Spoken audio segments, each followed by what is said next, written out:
오늘은 두려움과 교만 사이라는 제목으로 지난 시간에 이어서 기도원 그 두 번째 이야기를 함께 나누려고 합니다.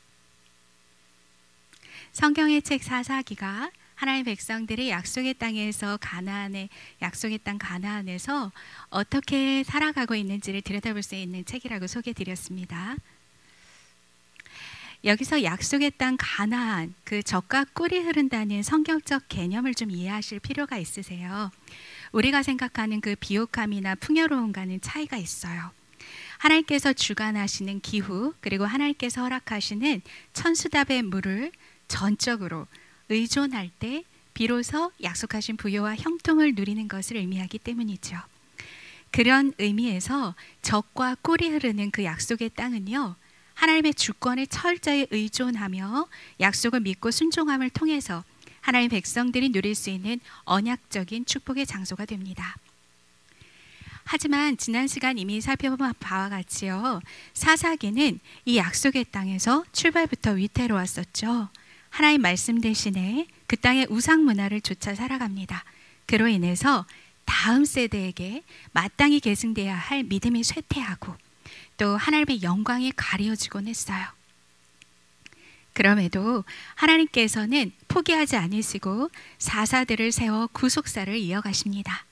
이것이 이스라엘 사사시대 역사며 사사기가 바로 이에 대한 성경의 기록이라고 말씀드렸습니다. 범죄, 심판, 회개, 구원이라는 거듭되는 사사기의 사이클 가운데 하나님의 언약적 신실하심과 그 안에 너무 극명하게 대비되는 백성들의 불신앙의 민낯을 확인하게 되죠. 바로 우리가 지난 시간에 이어 살펴보는 다섯 번째 사사 기드온의 본문은 하나님의 자비로 다시 주어진 평화 가운데 또다시 하나님을 망각하면서 미디안의 압제에 놓이게 된 이스라엘을 구원하신 역사입니다. 동굴에서 숨어 살던 모습 기억하죠? 은성이 기억하죠? 그들이 선택한 최선이란 것이요, 오랜 세월 그저 숨어 사는 것뿐이었다니 말이에요. 한참을 부르짖는 것조차 잊고 살던 백성들이 주의 이름을 부르기 시작했을 때 하나님께서는 바로 마치 문 밖에서 대기하고 계셨던 듯이 그들이 부르짖기가 무섭게 예언자를 보내서 말씀을 하셨습니다.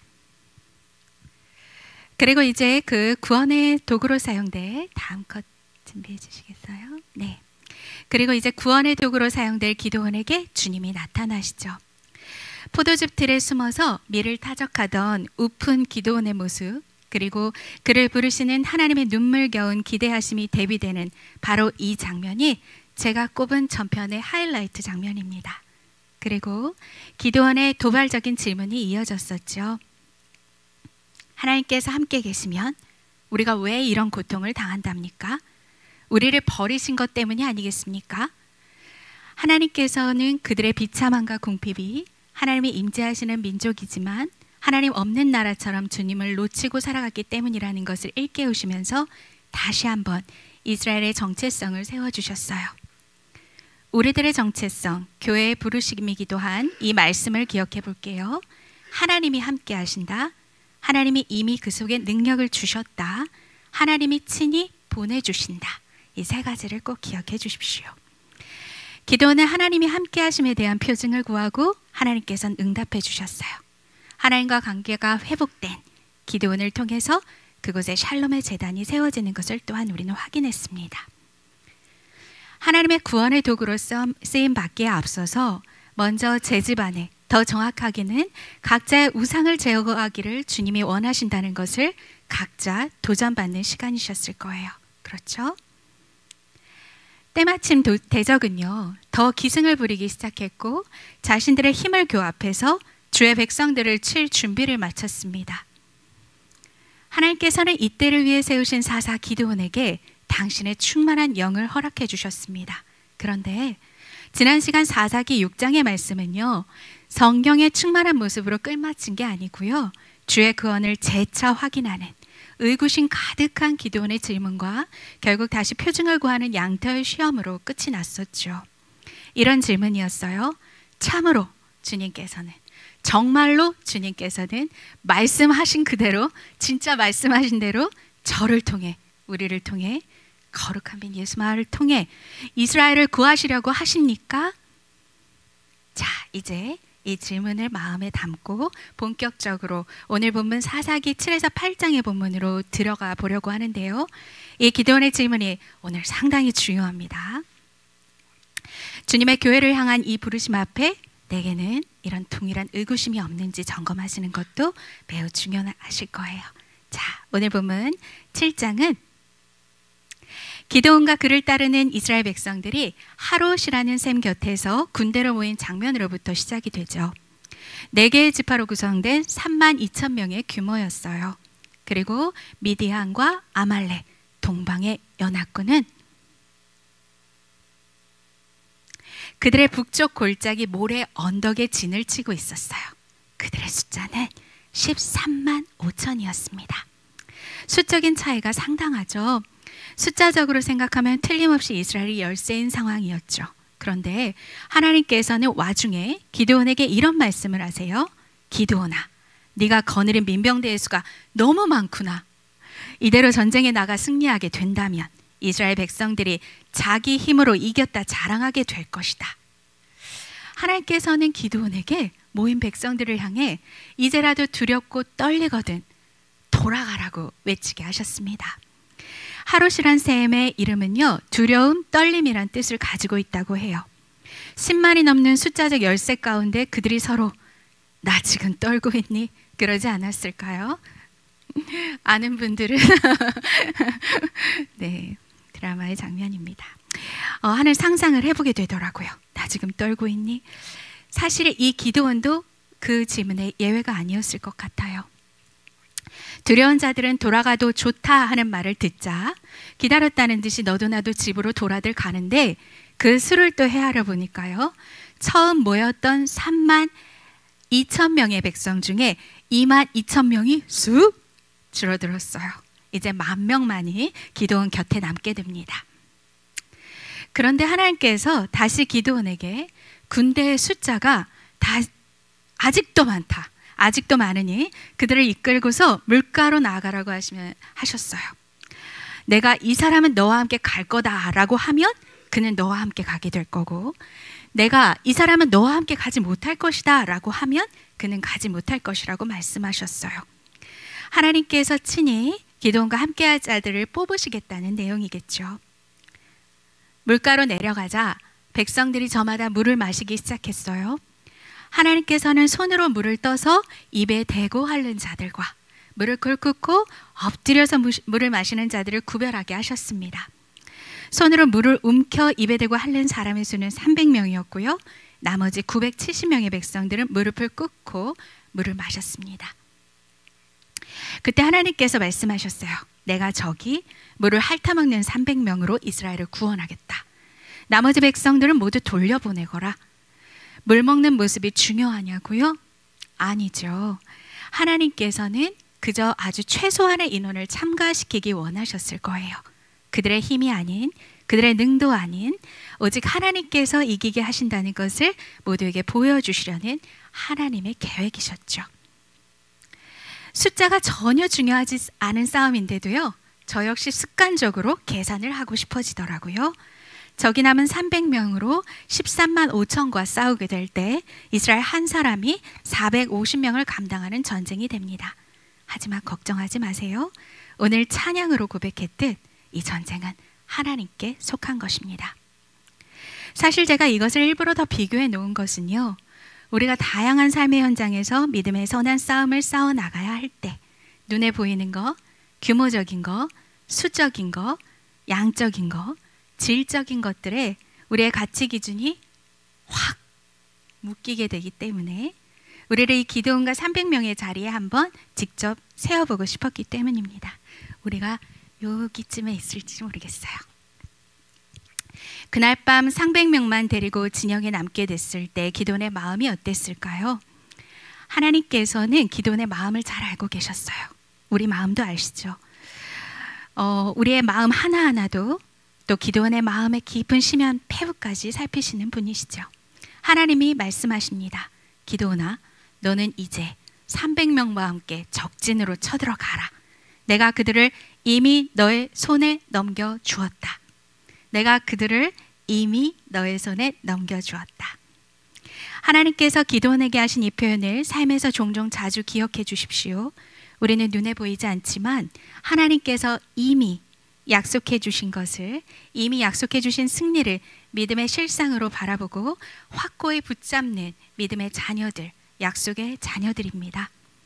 그것이 오늘도 여전히 약속의 땅을 사는 비결이 되죠.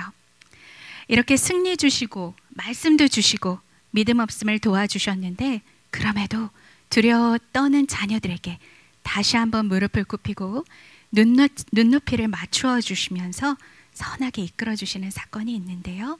잘 들어보세요.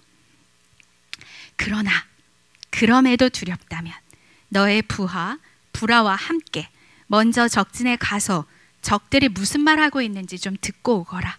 아마 그 말 듣게 되면 적진을 쳐들어갈 용기를 얻게 될 것이다. 두려움을 감출 수가 없었던 기드온은요, 부하를 데리고 적진 끝에 살며시 가보았어요. 미디안 연합군들이 꼭 메뚜기 떼처럼 골짜기에 들어차 있고 낙타는 바닷가 모래알처럼 셀 수가 없었어요. 딱 괜히였구나, 괜히 봤다 싶었을 바로 그때, 우리 얼마나 보여지는 것에 약해요. 합리적인 계산으로 답을 얼른 얻었을 거고요. 더 나아갈지 말지, 저도 그렇고 저마다의 논리나 상식선의 판단으로 끝내버리잖아요. 일을 할 때나 사람을 만날 때나 심지어 사역을 할 때도 사실 보이지 않는 세계나 보여지는 것과는 다른 주님의 약속 말씀을 붙잡기란 쉽지 않은 것 같습니다. 이 기드온이 이때 바로 이 믿음이 약해지고 기가 빡 꺾일 수밖에 없을 순간이었어요. 그때 적들 사이에서 어떤 병사들의 이야기 소리가 들렸어요. 아, 내가 아주 요상한 꿈을 꿨는데 좀 들어보게나. 글쎄, 보리떡 한 덩어리가 미디안 진으로 굴러들어와 그 장막을 치니 그만 장막이 와르르르르 엎어지고 말았네. 그 보리떡은 다름 아닌 이스라엘 기드온의 칼이 틀림없네. 하나님이 우리 연합군을 그의 손에 넘기신다는 것일세. 적진에서 이런 소리를 다 듣게 되다니요. 우리들의 믿음을 키워가시기 위해서, 그리고 하나님 없이 살아가는 세상에 하나님을 나타내시기 위해서 주님은 지금도 참 다양한 방식으로 여전히 일하고 계시네요. 지금 이 예배 자리에서도 임재하고 계시며 저와 여러분들의 마음밭을 두들기거나 기경하시고 계실 주님을 찬양합니다. 적의 진영에서 병사들의 꿈 이야기와 해몽하는 말을 듣게 된 기드온은 하나님께 경배를 드렸어요. 그리고 곧바로 이스라엘 진영으로 돌아와서 300명의 민병대를 향해 외칩니다. 일어나라.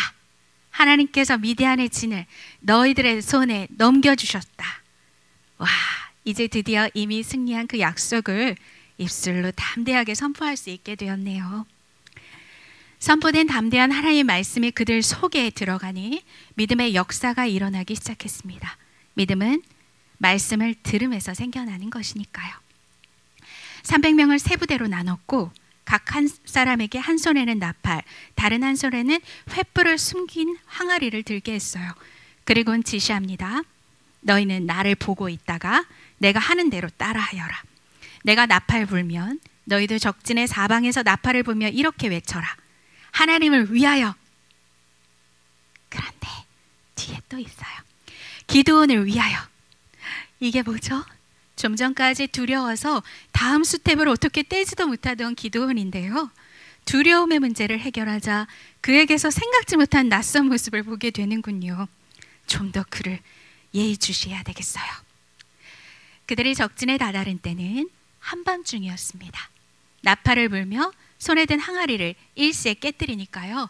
잠을 자다 수백 개의 항아리가 동시에 깨어지는 엄청난 소리에 적들은 정신이 혼미할 정도로 공포를 느꼈습니다. 거기에 더해서 항아리가 깨지며 드러난 수백 개의 횃불은요, 그들의 공포를 더 가중시켰고 이어서 오른손에 들고 있는 나팔을 불어대며 무어라 외치기까지 하니까 미디안 연합군은 도무지 정신을 차릴 틈도 없었습니다. 그런데 저들이 외친 말이 석연치 않아요. 아까 하나님을 위하여 뒤에 기드온을 위하여 2탄 같아요. 보세요. 하나님의 칼이다. 기드온의 칼이다. 스스로를 하나님 이름 옆에 은근히 세웠던 기드온의 앞선 영향력이 아닐까 싶습니다. 이 역시 좀 더 지켜보도록 하죠. 마치 수십만의 대군이 자기들의 진영을 에워싸고 있는 듯이 모두 겁에 질려 혼비백산, 누가 아군이고 누가 적군인지조차 구별할 수가 없는 지경이었어요. 골짜기에 진을 치고 있던 적들은 서로를 향해 칼을 들이대고 가까스로 살아남은 적들은 아우성치며 혼비백산 도망쳤죠. 놀라운 것은 300명의 민병대가 13만 5천의 적군들을 손 하나 대지를 않고 소리하고 불만으로 겁을 주어 쫓아낸 셈이라는 것이에요. 이후로 기드온은 13만 5천 중에 도망친 1만 5천 명의 연합군과 그들의 왕까지 추격해서 결국 무찌르게 됩니다. 사실 이것은 이미 하나님께서 미디안을 이스라엘 손에 넘겨주셨기 때문에 가능한 일일 거예요. 그런데 그 과정에서 기드온에게 석연치 않은 모습을 많이 보게 됩니다. 하나님의 뜻을 묻는 모습을 발견할 수가 없고 하나님께서 돌려보냈던 사람들을 자신의 임의대로 불러들이기도 하고 또 전쟁 중에 자신을 돕지 않는 사람들에게는 자신의 분을 어쩌지 못해서 필요 이상의 잔인한 보복을 하는 모습도 볼 수 있어요. 동족을 상대로요. 마치 사람들에게 외치게 한 그대로였죠. 기드온을 위하여서 싸우고 있는 모습이 아닐까요? 하나님의 무기가 아닌 자기가 만든 무기 기드온의 칼로 상대한 모습으로도 비춰졌습니다. 의문을 남기는 모습이 또 있어요. 미디안의 왕들이 죽고 난 후에 그들이 타고 다니던 낙타 목에 부적처럼 달고 다니던 초승달 모양의 금장식을 얼른 챙겨뒀어요. 사실 이것은 그들이 달을 숭배하고 있다는 표식이었죠. 기드온이 그것을 그 부족 같은 것을 챙겼다는 것이 여간 불길합니다. 전쟁을 마치고 돌아오자 이스라엘 백성들은 자신들을 7년 동안이나 괴롭히던 미디안이 완패했다는 것을 듣곤 기드온에게 몰려와 왕이 되달라고 요청했어요. 당신이 우리를 미디안 손에서 건져내 주셨으니 이제 우리를 다스려 주십시오. 당신뿐 아니라 당신 아들과 손자들까지도 우리 왕이 돼 주세요. 당신이 우리를 미디안의 손에서 건져내었다? 정말 그런가요? 여호와의 이름 옆에 자신의 이름을 붙이기 시작하면서 하나님의 구원이 그들에게 심기지 않았음을 보게 됩니다. 기드온이 대답합니다. 내가 너희를 다스리지 않겠고 나의 아들도 너희를 다스리지 않을 것이며 하나님께서 너희를 다스리실 것이다. 휴, 다행이죠. 기드온이 자신이 아닌 하나님이 다스리실 것이라고 잘 이번에 말해줬어요. 하지만 전 좀 많이 아쉬웠어요.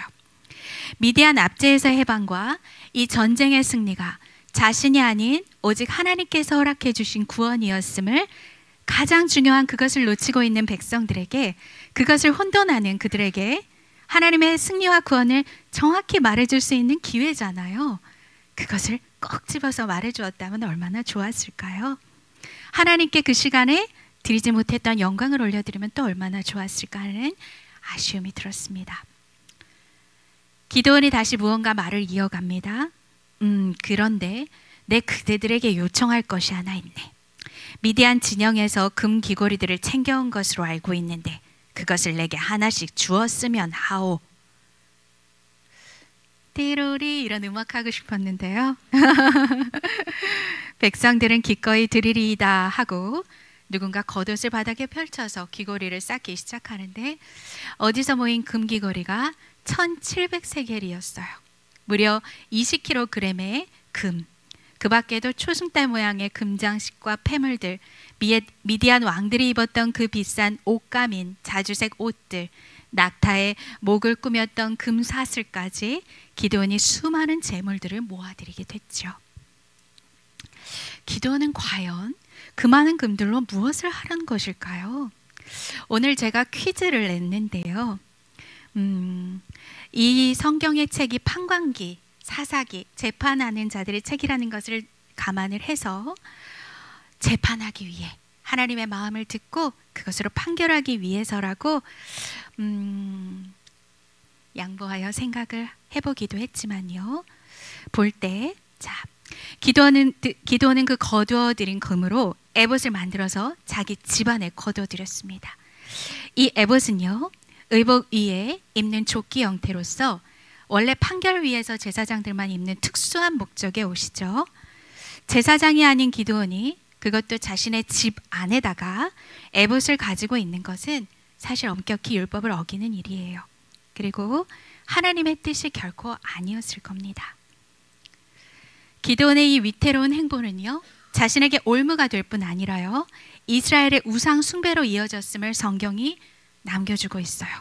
온 이스라엘이 그것을 음란하게 위함으로 그것이 기드온과 그의 집에 올무가 되니라. 사사기 8장 27절의 말씀입니다.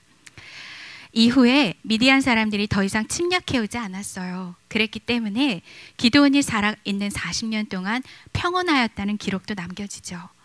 그런데 여러분, 잘 알다시피 사사기의 평안은요, 말 그대로의 평안이 아니라는 것을 염두에 두셔야 합니다.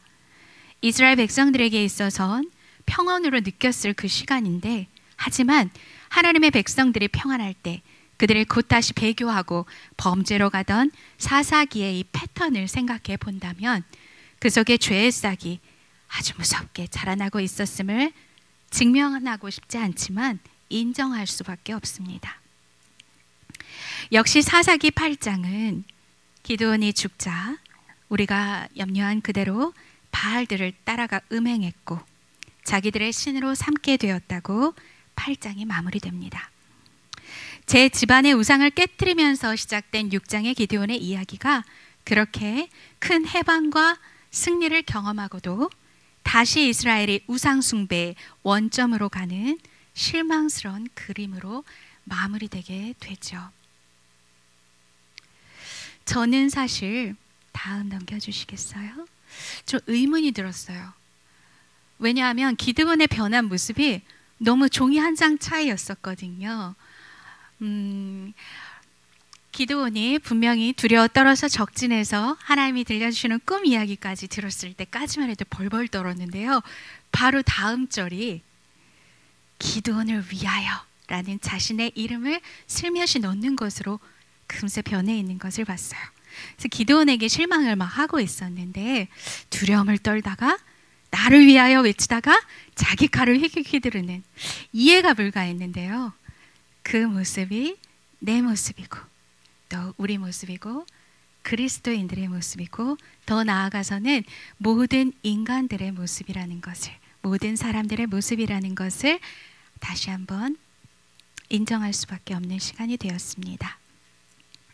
우리가 처음 원죄에 대해서 그런 질문을 종종 받아요. 제가 이 공동체 안에서도 몇 번 성도님들께 질문을 받았는데 왜 아담의 범죄함으로 인하여서 우리가 모두 죄악에 빠졌다고 왜 이야기가 되는지를 많이들 물어봤어요, 사실.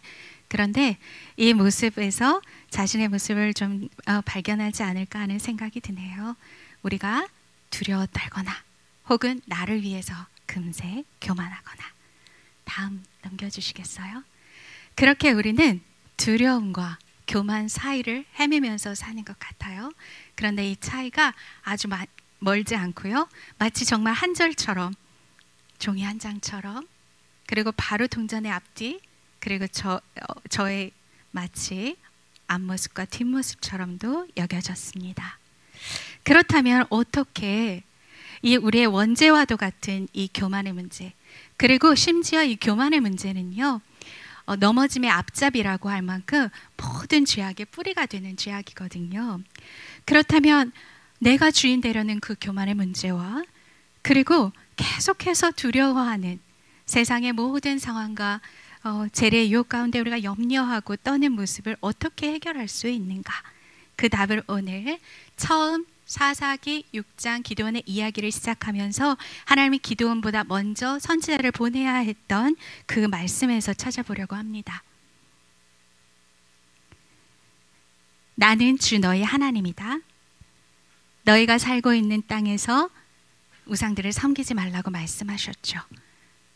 그런데 하나님 그 말씀을 듣지 않았고, 그리고 그분이 여호와라는 것, 그분이 종되었던 그 땅에서 인도내었다는 그 구원자 되신다는 사실을 잊어버린 것입니다. 즉 하나님의 구원, 하나님이 어떠한 분인지를 잊어버렸다는 것이죠. 그리고 교만의 문제는 다음 것으로 한번 이해해 보기 원합니다. 마치 기드온도 자신이 하나님께서 전혀 생각해 주지 못할 때, 자신이 그렇게 부르심을 받을 거란 생각지 못하였을 때 부르심을 받았고, 하나님이 함께 하실 때 용사됨이라는 부르심을 받았음에도 불구하고 마치 내가 그 일을 시작한 듯이 살아갔어요. 즉 하나님이 나를 건져주실 때, 하나님께 나를 불러주실 때, 하나님이 나에게 함께 하실 때, 그리고 능력을 주실 때에만 우리가 그 용사로 살아갈 수 있다는 나의 자아를 잊었기 때문입니다. 즉 주님을 놓치고 그리고 내 자신이 어떠한 존재인지를 잊어버린 때문이지요. 이것을 저는 하나님의 도구의식으로 다시 한번 바라보려고 한번 적어봤어요. 결국에는 내가 하나님께서 구원받은 내가 하나님의 구원의 도구로서 너무도 감격스럽게 부르심을 받고, 그 구원의 도구로서 살아가는 것은 내가 하나님의 구원의 도구라는 사실을 철저히 기억하고 주님을 인정하고 의지하는 데에서 있다는 사실입니다. 즉 하나님의 깨끗한 도구의식과 하나님의 앞에서 살아가는 그 임재의식이 우리 가운데 분명할 때 이 두려움과 그리고 또 교만의 문제를 해결할 수 있겠죠. 오늘 사사기 7장 8장의 말씀을 함께 살펴보았습니다. 오늘 이 말씀을 통하여 여러분들과 나의 작음을 알고 그분의 크심을 안다는 오늘 부르는 찬양처럼 우리가 비로소 그렇게 주님 안에서 깨끗한 도구로 세워지기를 바라며 오늘 말씀을 마치고자 합니다. 두려움과 교만 사이 사사기 두 번째 이야기였습니다. 말씀 기억하시면서 함께 기도하시겠습니다.